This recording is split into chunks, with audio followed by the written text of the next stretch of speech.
Karthik sir, laddu சாப்பிடுறீங்களா sir? இல்ல நான் லட்டு சாப்பிட்றதில்ல. இப்போ நான் அது சென்சிட்டிவான மேட்டர்னால இப்போ லட்டு நான் சாப்பிட்றதில்ல. லட்டு உத்து லட்டு உத்து லட்டு உத்து. The next day.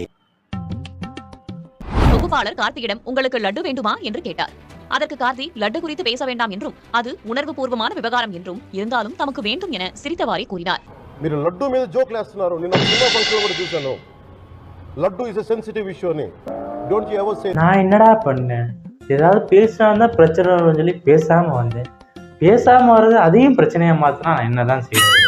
தம்பி சொல்லலாம். நான் நம்ம தப்பே பண்ணலன்னா தப்பு பண்ணாததுக்கு எப்படின்னா மன்னிப்பு கேட்கறது? தம்பி புரியுது, ஆனால் வேற வழி இல்லை. படம் வருது, அதை எல்லாரும் பார்க்கணும்ல. புரியுதுண்ணா. நீ என் படத்தைக்காண்டி பேசல, உன் படம் கங்குவாக்காண்டி நீ பேசுறேன்னு தெரியுது. தம்பி புரிஞ்சா சரி. கொண்டு வர சின்ன பட்ஜெட் படம், பெரிய பட்ஜெட் படம். ஆல்ரெடி நிறைய நேரம் தள்ளி போட்டா பட்ஜெட் முக்கியம் இல்லைண்ணா.